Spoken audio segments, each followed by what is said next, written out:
Thursday evening. I have my son here with me, and I figured we would sort of talk about. This is the guy that tells me I say and all the time, and he gets on me. He's my production manager or whatever. There I go again. See, we were gonna talk about. We've been talking all day, which is really cool, and having a lot of like interaction, like discussing a lot of different topics and coming to some conclusions, and seeing where we kind of meet up in our thoughts and beliefs and all that stuff, and where we don't sort of match up. And a lot of the time we have been matching up, so it's been kind of a neat exploration of ideas all day. And so I wanted to make a video with him. We've been talking about it for a while, and so here we go. So I wanted to just talk about a little bit about that interaction between father son, mother son, the parent, and especially teenager sort of interaction model. Not that we have it figured out by any stretch of the imagination, but we just do a lot of talking, and we try to improve our interaction and our ability to discuss things together, to come to conclusions. We try to improve that as much as we can, sort of all the time. And we're not experts. We don't really have anything figured out at all, but we try to figure out what works out for us. And I think that that's the important distinction to make. What works for you or works for us won't necessarily work for everybody else. But we'll give it a shot, and if it can help one person, then hopefully, it's definitely worth it. So here we go. So that was a long introduction. That was a very long introduction. Yeah. So I guess like you were sharing a lot of stuff with me today about like the way that teenagers are interacting with each other, and I thought that was interesting. So if you want to like share your thoughts on some of that stuff. All right. So, me and my very few friends, unlike a lot of other people, they have a lot of friends. I like to keep it a tighter circle. A lot of them might think that we go to the same school or we don't go to the same school. My best friendships are all made when I'm like in a wrestling state, like going to a really hard practice. We got a long time. So I get to battle with them. I get to wrestle with them. I get to have blood and sweat and tears. And I think that creates a better bond for me. And those are the people I like to hang out with as much as I can, even if they live really far away. I try to make it happen. So what do you think is the difference? Do you think it's that you go through like common trials, like tribulation, that the difficulty together, and that sort of seals that bond for you? I feel that if you make like a better connection with them, you'll trust them more. So like if you're dying with them, then you're like, wow, this guy's really in it till the end. That makes sense. Yeah. I wonder also if it's like one of those things where if that sort of like you really get to see a person's character when they're pushed to the limit of their ability. Yeah, it's like if you can't handle me at my worst, you're not prepared for my best. Yeah. So you're seeing them at their worst. You're seeing them when they hate life. They're really hoping they just want to go home. They want to eat. They want to get some McDonald's or whatever. And if you're still making jokes then you'll be making jokes for a while. Yeah, it's interesting because it really sort of strikes me as very similar to like a military kind of a lifestyle. Like, you live and die for your brothers, and if sometimes sisters, but it's one of those things. Those bonds are formed, and they're bonds that last for life. Some of them. So. Yeah, that's a very interesting sort of thing. So that's how you acquire your, group of people. Better relationships. Okay. Yeah. Stronger ones. Yep. Maybe people you can trust more. Maybe people that like.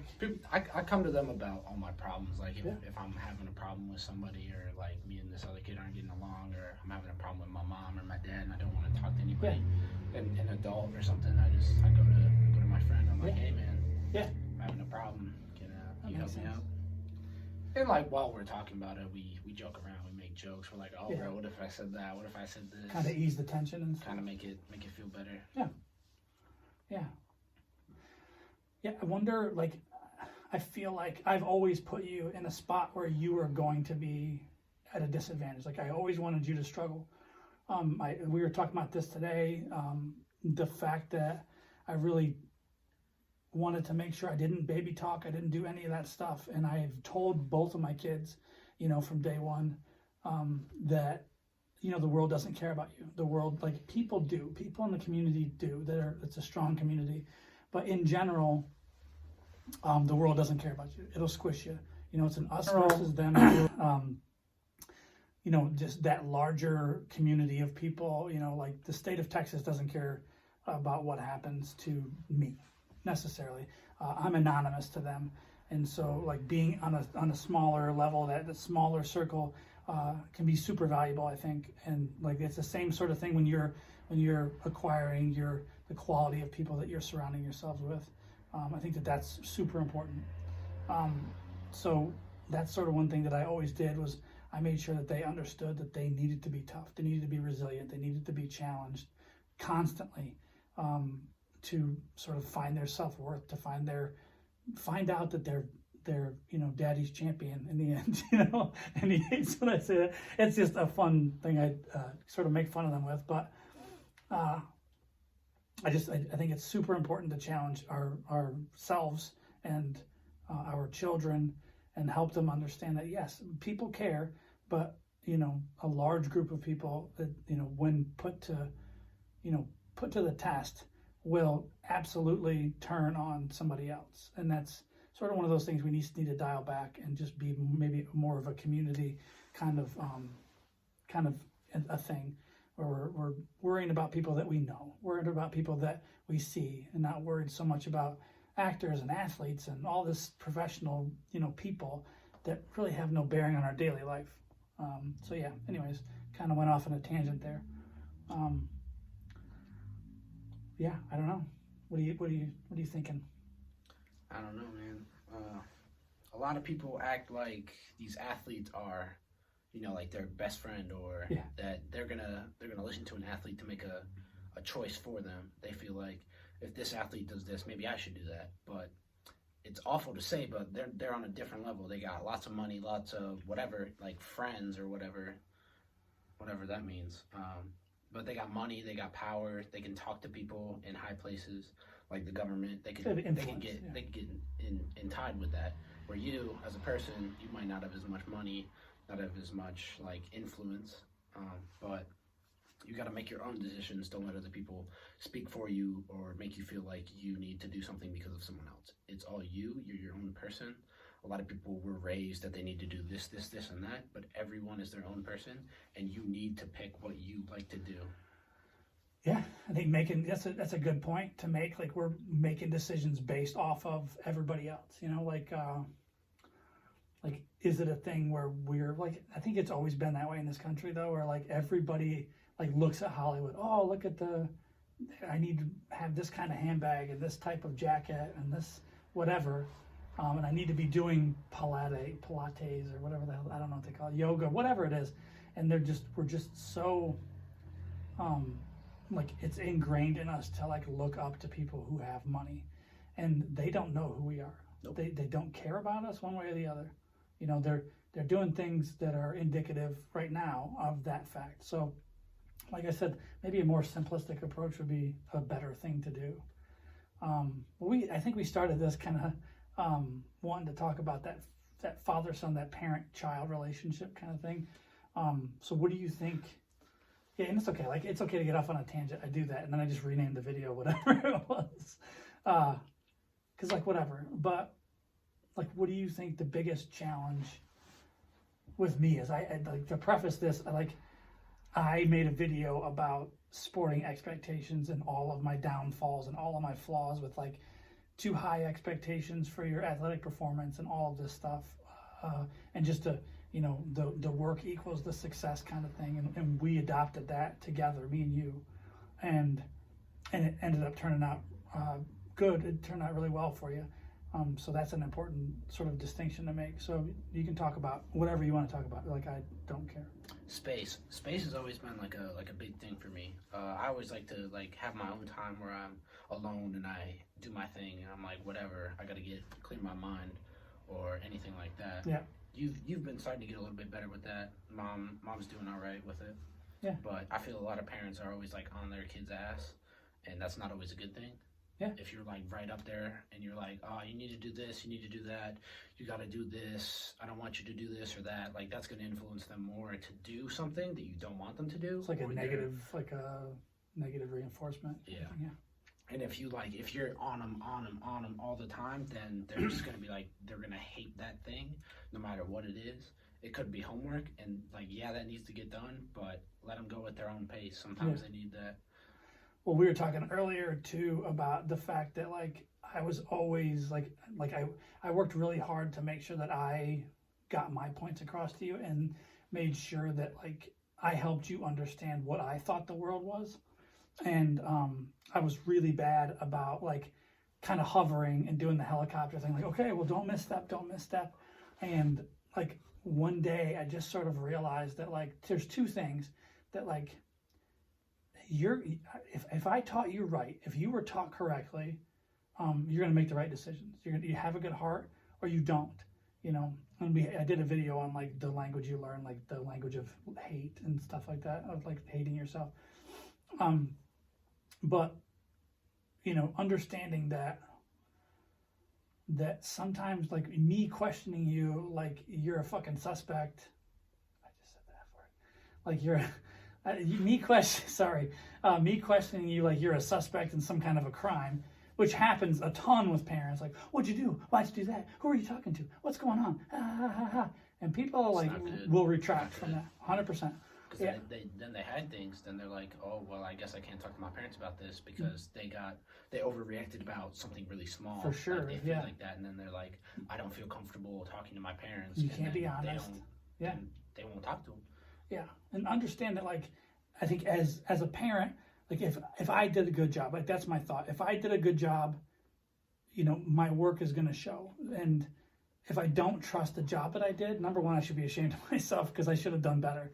But also, like, I know I did a good job. I know I put my heart and soul into, you know, developing my kids' self-esteem and self-awareness and intelligence level and, you know, all of that stuff. So, like, I need to trust that they're going to make the right decisions.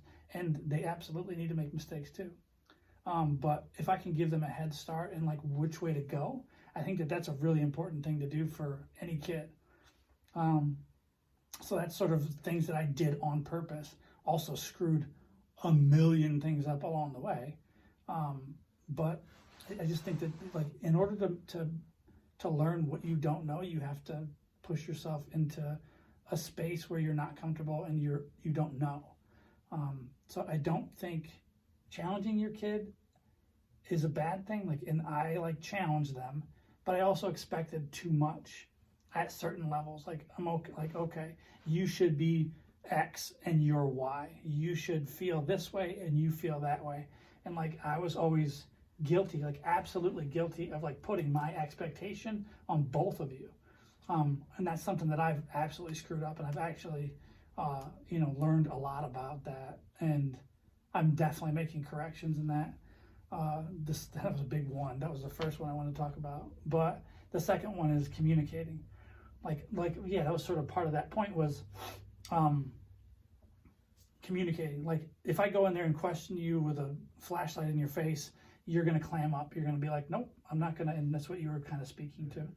So I just kind of try to hang out, and conversation either happens or it doesn't. Like, me pushing the issue is not going to get anybody anywhere. I feel like a lot of parents, like, they need to tell their kids that they're like a bigger influence or authority. Something. Like, they want to like stand over top of you and make you feel like you're being questioned, or make you feel like you're little compared to them, and that's not a good way to go about things. Because if you try to force someone to say something, not gonna say it.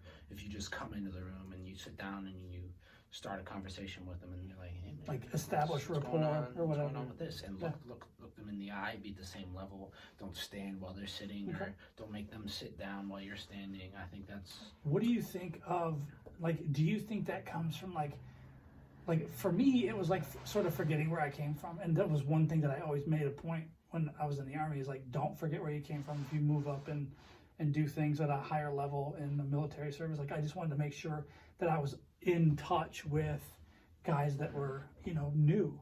Yeah. Like, I know what it's like to be scared. I know what it's like to be 12, 11, 15, 16, 25. I know what it's like. and I know like how wanting to be like a man and not really knowing what that actually means, like to have a real understanding of what that means. I think it's it's a very kind of scary time. We talked about the time in between like play date and full grown, like adulthood, where you have responsibilities and all that stuff, and that's sort of like that's where you're at now. What do you think the biggest challenge is for you? Biggest challenge? I don't know. Because it's a switch. There's a lot. Yeah. I don't know. Just experiencing a lot of different things. Like now that I'm moving to the high school, like that's way different. Everybody's a bit more mature. You can sometimes get along with people better. I've always gotten along with older kids better. So I mean that was nice, but I don't know. A lot's changing. A lot of people are acting different than I thought they would. I don't know how certain people would adjust. Some people like got scared and just became more closed off. Other people expanded themselves and started hanging out with more people, becoming parts of friend groups when they really didn't have one. And I think high school was better for a lot of people, including myself. But it was definitely a big change. I'm really happy to be out of the middle school. I felt like I was a kid. Yeah. Compared to everybody else, I don't know. Yeah, like you've always been like one of those people that's like just a little bit, and I was the same way, just a little bit more like socially advanced, mentally. I don't know, like something is just different. Like people call it an old soul or whatever, and like you were born in the wrong decade or whatever, that kind of thing. I get along with older people better because I tend to flow towards their likings. Like music, that's a really big one. I like older movies too. I think those are fun. But I'm just really good at having conversations with them because I'm like, I listen to this music and I'm like, wow, life must have been way different back then. Yeah. I'm gonna go talk to someone and see what that was like because that must have been interesting. I think that's interesting how people used to live in the 70s, 80s, 90s. Yeah. Well, now it's way different from like just the advances in like technology, music, just life in general. Like it really advanced from then to now. Yeah, for sure. So I was born in like 75, a long time ago. And, we're almost exactly 30 years apart, which is interesting too. But the one thing, this whole situation we're in right now, this scare, it wasn't very different from like when I was a kid. Like elementary school, we thought Russia was going to bomb us with, a nuclear weapon. Like we had nuclear weapon or nuclear bomb drills where every kid was, under the desk, and this is what you do. And, I grew up in Lansing, Michigan, so it was, that's where a big GM plant was. And that was, those automotive plants are easily adaptable, like you're seeing now, into making other goods and stuff. Yeah. Like yeah. Yep. So those were going to be the prime targets, and Lansing was one of those. So like I just knew as a kid I would be vaporized at any second, and not, so like that's the thing. Just growing up scared. Just growing up and not sort of knowing or not having any real. You just treat life differently, I guess, right? I think it's like you're not sure if you're going to make it. Yeah. So like, I mean, I rode my bike around. I, was always alone. Like it was just like, if it's my time to go, I guess it's my time. And I think that's like how I grew up, and that's where I am now. Like, as much as I would hate to be away from you, you guys, and Can't not be run from around. fate, right? I mean, it is what it is, man. That's what I'm trying to live. I'm trying to make sure I live to the fullest, I guess. Yeah. Not necessarily the fullest. I don't think that's a real thing. I don't think you can live life to the fullest. I think that's because you definitely ain't doing that. I think that's made up. I don't really believe in it. Okay. I don't believe in it because like, if you would really live life to the fullest, then why would you still get depressed? Why would you still get sad? Yeah. If you were living your life to the fullest, you wouldn't get sad sometimes. If you don't get sad, then are you really human? So if you can live life to the fullest, I don't think you're okay. So maybe it's like living life according to what you think would be.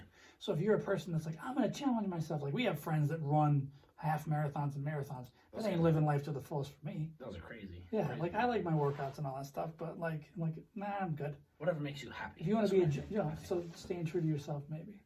Yeah. Yeah.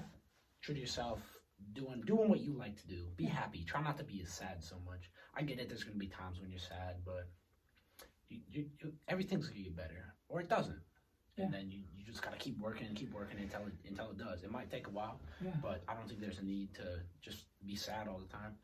Like if something's wrong, you don't like it, Yeah. change it. Like somebody that's bad in your life, get rid of them. An adjustment. Yep. We talked about that. Also, too. I don't think you can like if you like feel bad for somebody because like they don't have friends or something, like be their friend, but like if it becomes too much for you, if it impacts you incorrectly, you gotta yourself comes first. You gotta be better for yourself. Yep. I talk about that all the time. Yep. Pay yourself first. Yep.